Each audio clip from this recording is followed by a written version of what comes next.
கர்த்தருடைய பரிசுத்த நாமத்துக்கு மகிமை உண்டாவதாக. ஹேலோவின் விடுதலை வார்த்தை என்ன இந்த நிகழ்ச்சி மூலமாக உங்களை யாவரையும் நான் சந்திப்பில் பெரிய மகிழ்ச்சி அடைகிறேன். இந்த காலை நேரத்தில் ஆண்டோடைய சமூகத்தில் அப்படி நம்ம எல்லாரும் ஒரு சில பாடல்களை பாடி நம்ம கர்த்தரை ஆராதித்து நம்ம கர்த்தருடைய நாமத்தை மகிமைப்படுத்த போகிறோம். கல்வாரி மாமலையோரம் என்ற பாடலை பாடுவோம்.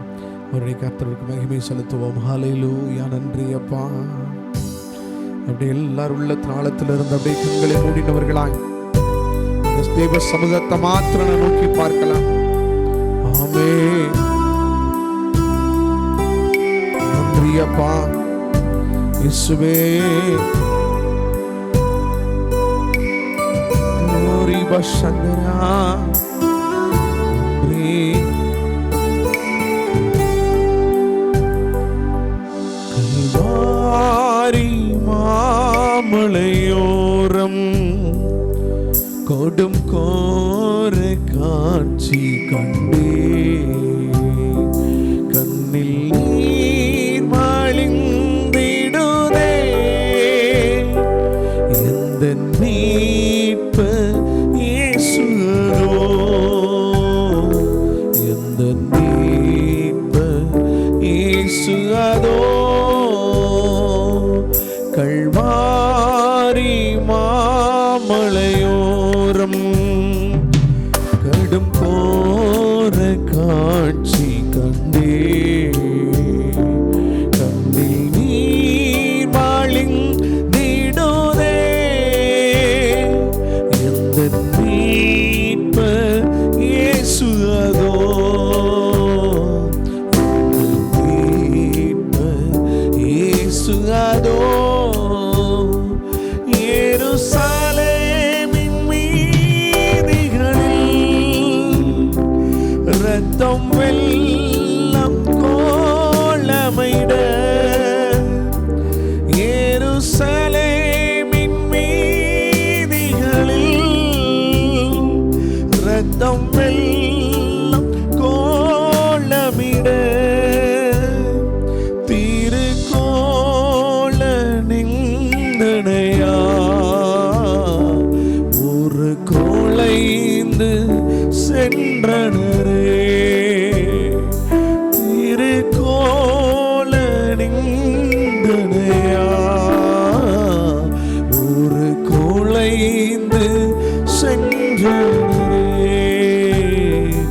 ஒரு கோளைந்து சென்றனரே. அந்த கல்வாரி அந்த இயேசுவை அவர்கள் பார்க்கும் பொழுது மிகுந்த ஒரு கோரமான ஒரு வேதனை. முள்முடி சுட்டினவராய், கைகள் ஆணி கால்கள் ஆணி, 39 அடிகள் அடிபட்டு ரத்தங்கள் நேர்மையின் பெயரும் துணிகளாக சரீரத்திலிருந்து விழுந்து கொண்டே இருக்கிறது. பாரமான சிலுவை அவர் சுமக்கிறார். அவமானப்பட்டவராய், குற்றம் சாட்டப்பட்டவராய், திருடனை போல, தண்டனை குற்றவாளியை போல இயேசு மிகுந்த உபத்திரவத்துக்கு நேராக அவர் தள்ளப்பட்டார். அப்படியே நம் கண்களை உடைந்த சிலுவை நாதர் இயேசுவை பார்க்கலாம். அப்பா, எங்களுக்காக பலியானீரே, எங்களுக்காக சிறுமப்படுத்தப்பட்டரே, எங்களை மீட்டெடுக்கும்படியாக உம்மையே ஜீவபலியாக ஒப்புக்கொடுத்தீரே. உபவாசத்தின் நாட்களில் எங்களை ஆண்டவரை சீர்பொருந்தும்படியாக நாங்கள் ஒப்புக்கொடுக்கிறோம். சிலுவையை நோக்கி நாங்கள் பார்க்கிறோம் ஐயா. ஓ ஆண்டவரே, பலவீனங்கள், வியாதிகள், சாபங்கள், தரித்திரங்கள், அந்தகார இருள் ஜனங்களுக்குள்ளே வெளியேறுவதாக. இந்த ஆராதனை நேரத்திலேயே துதிக்கும் பொழுது அப்பா, அந்த சிலுவை நாதர் இயேசுவின் மூலமாக ஒரு மீட்பை ஜனங்கள் பெற்றுக்கொள்ளட்டும். கர்த்தரை ஆண்டவரே அறிகிற அறிவினால் நிரப்பப்படட்டும். பாவ உணர்வு அடைந்தவர்களாய் பாவத்தை விட்டு விலகி தேவ சமூகத்தில் கர்த்தருக்காய் இவர்கள் எழும்ப தேவரீர் அனுகிரகம் செய்வீராக. அப்படியே செய்ய போற கிருபைகளுக்காக நாங்கள் உமக்கு நன்றி சொல்லுகிறோம். இயேசுவின் நாமத்தில் பிதாவே, ஆமென், ஆமென். அல்லேலூயா. கிறிஸ்துவுக்குள் பிரியமானவர்களே, உபவாசத்தின் நாட்களுக்குள்ளாக நாம் கடந்து வந்திருக்கிறோம். இயேசு நமக்காக பட்ட பாடுகளை நாம் நினைவு கூர்ந்து கொண்டிருக்கிறோம். பாருங்க, உபவாசத்தின் நாட்கள் 40 நாட்கள் உபவாசம். இந்த உபவாசத்தை குறித்து நம்ம எல்லாரும் நன்கு அறிந்திருக்கிறோம். ஒவ்வொரு வருஷம் உபவாசம் இருப்போம், வருட கடைசியில எல்லாம் உபவாசம் இருப்போம். அந்த உபவாசத்தை குறித்து நான் பார்க்கும் பொழுது, ஒன்று சுய விருப்பத்தின்படி நம்ம உபவாசம் இருப்போம், இல்லைனா வேறொரு சொல்லுகிற கட்டாயத்தின்படி நம்ம என்ன செய்கிறோம், உபவாசம் இருக்கிறோம். கிரேக்க வார்த்தையில் நெஸ்டியா என்று சொல்லுவார்கள். உணவு உண்ணாமல் இருக்கிறது, உணவு உண்ணாமை, உண்ணாவிரதம், உண்ணா நோன்பு, ஃபாஸ்டிங் என்று சொல்லி அநேக பதங்களிலே இந்த விரதத்தை உபவாசத்தை நாம் அனுசரித்து வருகிறோம். அதற்கு பெயர்கள் கொடுக்கப்பட்டிருக்கிறது. உண்ணாமை, உணவு உண்ணாமை, உண்ணாவிரதம், உண்ணா நோன்பு என்று சொல்லியெல்லாம் அவர்கள் சொல்லுகிறார்கள். யூதர்கள் வாரத்தில் 2 நாட்கள் உபவாசம் இருக்கிறார்கள். கணக்கின்படி ஒரு வருடத்திற்கு அவர்கள் 104 நாட்கள் உபவாசம் இருந்தார்கள் என்று சொல்லி நம்ம வேதத்தில் வாசிக்கிறோம். பிரியமானவர்கள், இந்த உபவாசத்தினுடைய வகைகளை நாம் பார்க்கும் பொழுது பகுதி நேர உபவாசம் இருப்பார்கள். பகுதி நேர உபவாசம்னா மாம்சம், இன்சுவை உணவுகள், பிடித்த உணவுகள் எல்லாம் கொஞ்சம் வெறுத்து உபவாசம் இருப்பாங்க. அது பகுதி நேர உபவாசம். சிலர் என்ன செய்வாங்க அப்படின்னா, திரவ உணவுகளை மாத்திரம் பல ரசங்கள், மற்ற வேக வைத்ததான இந்த காய்கறியினுடைய இந்த தண்ணீர், இந்த ஜூஸ், இப்படிப்பட்டதான திரவ உணவுகளை உண்டு உபவாசம் இருப்பார்கள். இன்னொரு உபவாசம் இரவும் பகலும் அப்பம் புசியாமல், தண்ணி புசியாமல், ஆகாரத்தை சாப்பிடாமல் இருப்பது முழு நேர உபவாசம் என்று நாம் அறிந்திருக்கிறோம். இந்த உபவாசம் எல்லாரும் இருக்கணுமாயா? கண்டிப்பாக நீங்கள் இருக்கணும். ஆனால் இந்த உபவாசத்துக்கு ஏற்றாற் போல உங்களுடைய ஆரோக்கியம், உங்களுடைய சரீர நிலைமை, உங்களுடைய குடும்ப சூழ்நிலை, உங்களுடைய வேலை, உங்களுடைய முக்கியமான கடமைகளை கருத்தில் கொண்டு அதற்கு ஏற்றாற் போல நீங்கள் உபவாசத்தை என்ன செய்யலாம், தீர்மானித்து கொள்ளலாம். வேதாகமத்தில் அநேகர் உபவாசம் இருந்திருக்கிறாங்க. அந்த உபவாசத்தின் நாட்களை நம்ம கணக்கில் வைத்தோம் என்று சொன்னால், ஒரு நாள் உபவாசம், 3 நாட்கள் உபவாசம், 7 நாட்கள் உபவாசம், 17 நாட்கள் இரவும் பகலும் தண்ணீர் குடிக்காமல் அவர்கள் இரவும் பகலும் கப்பலில் இருந்திருக்கிறாங்க. 21 நாள் உபவாசம், 40 நாட்கள் உபவாசம் என்று சொல்லி இப்படி நாட்களை எண்ணி அவர்கள் உபவாசம் இருந்ததை நாம் அறிந்திருக்கிறோம், நாம் தியானித்து இருக்கிறோம். இங்கே நாம் பார்க்கும் பொழுது இந்த உபவாசத்தினுடைய சில நன்மைகள் என்ன, எப்படிப்பட்ட சூழ்நிலைகள் அவர்கள் உபவாசம் இருந்தார்கள், அந்த உபவாசத்தினுடைய பலன் என்ன என்று சொல்லி நம்ம பார்க்க போகிறோம். உபவாசத்தினுடைய பலன் என்ன வாசிக்கலாம். சங்கீதத்தின் புஸ்தகம் 35வது சங்கீதம் 13வது வசனத்தை ஒருவர் வாசிக்கலாமே. அவர்கள் வியாதியாய் இருந்தபோது ரெட்டு என் உடுப்பாய் இருந்தது. நான் உபவாசத்தால் என் ஆத்துமாவை உபத்திரவப்படுத்தினேன். என் ஜெபமும் என் மடியிலே திரும்ப வந்தது. என் ஜெபமும் என் மடியிலே திரும்பவும் வந்தது. அல்லேலூயா. என் ஆத்துமாவை உபவாசத்தினாலே ஒடுக்கினேன். ரெட்டை உடுத்தி நம் சாம்பல்ல உட்கார்ந்து நம்ம ஜெபிக்கும் பொழுது அந்த உபவாசத்திற்கு கர்த்தர் என்ன வச்சிருக்கிறாங்க, ஒரு பலனை வைத்திருக்கிறார். ஒரு மனுஷன் வியாதியா இருக்கும் பொழுது அவர் சொல்றார் பாருங்க, என்னுடைய வியாதியாய் இருந்தபொழுது ரெட்டு என் உடுப்பாய் இருந்தது. அவர்கள் ரெட்டு உடுத்தி சாம்பலிலே உட்கார்ந்திருப்பார்கள் என்றால் அவர்கள் உபவாசம் பண்ணி இருக்கிறார்கள் என்று சொல்லி அர்த்தம். அது ஒரு அடையாளம். சாம்பல் என்பது ஒரு வெறுமையினுடைய அடையாளம். பிரியமானவர்களே, அவர்கள் இப்படியா ரெட்டு உடுத்தி சாம்பலில் உட்கார்ந்து உபவாசத்தால் தங்களுடைய ஆத்துமாவை என்ன செய்கிறார்கள், உபத்திரவப்படுத்துகிறார்கள், தங்களை தாங்களே வருத்தி கொள்ளுகிறார்கள். நல்ல ஆகாரத்தை சாப்பிடாம, நல்ல வஸ்திரங்களை உடுத்தாம, பிடித்த உணவுகளை சாப்பிடாமல் தங்களையே வருத்தி கொள்ளுகிறார்கள், ஆகாரம் இல்லாதபடி. அப்போ தங்கள் உடம்பை உபத்திரவப்படுத்திக் கொள்ளுகிறார்கள். எதற்காக? உபவாசத்தினாலே.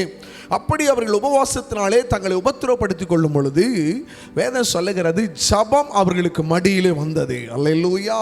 அப்ப நல்லா புரிந்து கொள்ளுங்க, நம்ம ஆத்துமாவை தேவனுக்கு நேராக ஒடுக்குவது, நம்மளை நாமே தன்னை தாழ்த்துவது தாங்க உபவாசம். என் ஆத்துமாவை ஒடுக்கிறேன். நீங்கள் ஒருவேளை வியாதியாக இருக்கிறீங்களா, உபவாசம் பண்ணி நீங்கள் ஜெபம் பண்ணி பாருங்கள். உங்கள் வியாதியிலிருந்து கர்த்தர் விடுதலை தருவார். உங்களுக்கு இருக்கிற பலவீனங்களிலிருந்து ஆண்டவர் இயேசு விடுதலை தருவார். இன்றைக்கு ஆண்டவர் பேசுகிறதான வார்த்தை, உங்கள் ஆத்துமாவை நீங்கள் ஒடுக்குங்க. இப்படிதான் அவர் சொல்கிறார், என் உபவாசம், என் ஆத்துமாவை உபவாசத்தால் நான் உபத்திரவப்படுத்தினேன். உங்களை ஒடுக்கும் பொழுது ஜபத்துக்கு உடனே ஆண்டவர் மடியில் பதிலை கொடுப்பார். அல்லேலூயா, அல்லேலூயா. உபவாச ஜபம் அவ்வளோ வல்லமை உள்ளதுங்க. உங்களை ஒடுக்கும் பொழுது, அர்ப்பணிக்கும் பொழுது நிச்சயமாக பலனை பார்ப்பீங்க. ரெண்டாவது நம்ம பார்க்குற சங்கீதத்தின் புஸ்தகம் 69வது சங்கீதம் 10, 11, 12, 13 வசனங்களை நம்ம வாசிக்க கேட்கலாம். என் ஆத்துமா வாடும்படி உபவாசித்து அழுதேன், அதுவும் எனக்கு நிந்தையாய் முடிந்தது. ரெட்டை என் உடுப்பாக்கினேன், அப்பொழுதும் அவர்களுக்கு பழமொழி ஆனேன். வாசலில் உட்கார்ந்திருக்கிறவர்கள் எனக்கு விரோதமாய் பேசுகிறார்கள். மதுபானம் பண்ணுகிறவர்களின் பாடலானேன். ஆனாலும் கர்த்தாவே, அனுக்கிரக காலத்திலே உம்மை நோக்கி விண்ணப்பம் செய்கிறேன். தேவனே, உமது மிகுந்த கிருபையினாலும் உமது ரட்சிப்பின் சத்தியத்தினாலும் எனக்கு செவி கொடுத்தருளும். அல்லேலூயா. இங்கே நம்ம பார்க்கிறோம், அவர் சொல்றாரு பாருங்க, என் ஆத்துமா வாடும்படி உபவாசித்து அழுகிறேன், என் ஆத்துமாவை என்ன செய்கிறேன், ஒடுக்கிறேன். நம்ம எல்லாரும் என்ன விரும்புவோம்னா, ஆத்துமா சந்தோஷமா இருக்கணும், ஆத்துமா சமாதானமா இருக்கணும், ஆத்துமா நிறைவா இருக்கணும் சொல்லி விரும்புவோம். ஆனால் இந்த உபவாசத்தை நாம் நியமிக்கும் பொழுது நம்ம ஆத்துமா என்ன செய்கிறது, வாடி போகிறது. அவர் சொல்ல, நான் உபவாசித்து அழுதேன், அது எனக்கு என்னவா முடிஞ்சு, நிந்தையாய் முடிந்தது. அனைவருடைய எதிர்பார்ப்பு என்ன, நான் உபவாசம் பண்ணி ஜெபம் பண்ணுறேன், எனக்கு ஆண்டவர் உடனே பதில் கொடுக்கணும். சில நேரம் உபவாசிக்கும் பொழுது பலனை எதிர்பார்க்கும் பொழுது அவர்களுக்கு சில நேரம் அவர் சொல்கிறாரு, நிந்தையாய் முடிஞ்சிச்சு.